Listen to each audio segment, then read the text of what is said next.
పశ్చిమ గోదావరి జిల్లా తెలుగుదేశంలో సంస్థాగత ఎన్నికల సందడి నెలకొంది. గ్రామం నుంచి జిల్లా స్థాయి వరకు కమిటీల ఏర్పాటు జరుగుతోంది. ఇప్పటికే నియోజకవర్గాల పరిధిలో కమిటీల నియామకం తుది దశకు చేరుకోగా జిల్లా కమిటీల ఎలక్షన్ త్వరలోనే మొదలు కానుంది.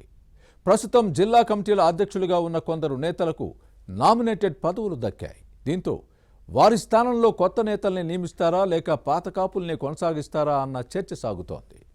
ప్రస్తుతం ఉన్న అధ్యక్షులెవరు, వారు నిర్వహిస్తున్న నామినేటెడ్ పదవులేంటి, పార్టీ అధ్యక్షులుగా కొనసాగిస్తే ఒకరు 3 పోస్టులు, మిగిలిన 2 జోడు పదవులకు న్యాయం చేయగలరా?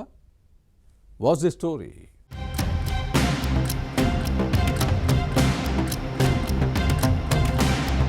ఉమ్మడి పశ్చిమ గోదావరి జిల్లా తెలుగుదేశంలో సంస్థాగత ఎన్నికల కోలాహలం నెలకొంది. ప్రతి మహానాడుకు ముందు అన్ని స్థాయిల్లో కమిటీలను పునర్వ్యవస్థీకరిస్తారు.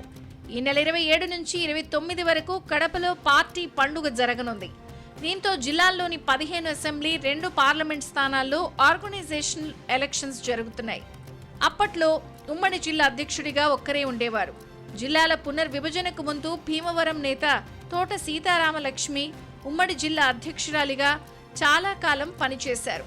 కొత్త జిల్లాల ఏర్పాటు తర్వాత కూడా పశ్చిమ గోదావరి జిల్లా అధ్యక్షురాలిగా బాధ్యతలు నిర్వహించారు. పునర్విభజన తర్వాత 2 జిల్లాలుగా విడిపోయింది. 3 నియోజకవర్గాలు తూర్పు గోదావరి జిల్లాలో కలిశాయి. ఈ 3 జిల్లాలకు కొత్త అధ్యక్షులను పార్టీ అధిష్టానం నియమించింది. పశ్చిమ గోదావరి జిల్లా అధ్యక్షురాలిగా తోట సీతారామలక్ష్మికి అవకాశం కల్పించింది. ఏలూరు జిల్లా అధ్యక్షుడిగా గన్ని వీరాంజనేయులకు బాధ్యతలు అప్పగించింది.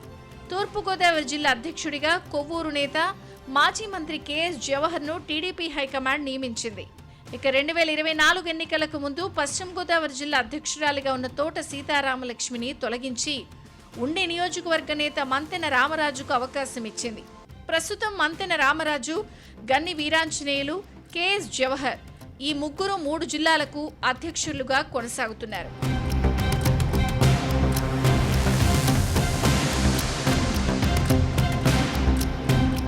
అయితే ముగ్గురు అధ్యక్షులు నామినేటెడ్ పోస్టుల్లో ఉన్నారు. ఏలూరు జిల్లా అధ్యక్షుడు గన్ని వీరాంజనేయులు ఆప్కాప్తో పాటు డీసీసీబీ చైర్మన్ పదవిలో కొనసాగుతుంటే, తూర్పు గోదావరి అధ్యక్షుడు కెఎస్ జవహర్ రాష్ట్ర ఎస్సీ కమిషన్ చైర్మన్ గా ఉన్నారు. ఇక పశ్చిమ గోదావరి జిల్లా అధ్యక్షుడు మంతెన రామరాజుకు ఏపీఐఏసీ చైర్మన్ గా బాధ్యతలు నిర్వహిస్తున్నారు. ఇక సంస్థాగతంగా గ్రామ మండల కమిటీల ఎన్నికలు పూర్తయ్యాయి. జిల్లా కమిటీలను మాత్రం ఇంకా ప్రకటించాల్సి ఉంది. దీంతో ఉమ్మడి పశ్చిమ గోదావరి జిల్లాలో ఉత్కంఠ నెలకొంది.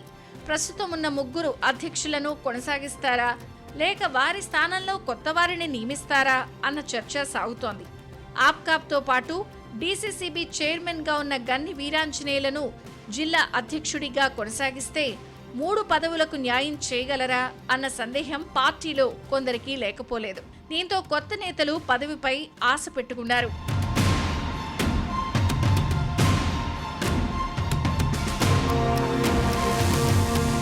ఇక తూర్పు గోదావరి జిల్లా అధ్యక్షుడు కెఎస్ జవహర్ నిర్వహిస్తున్న రాష్ట్ర ఎస్సీ కమిషన్ చైర్మన్ పదవి చాలా విస్తృతమైంది.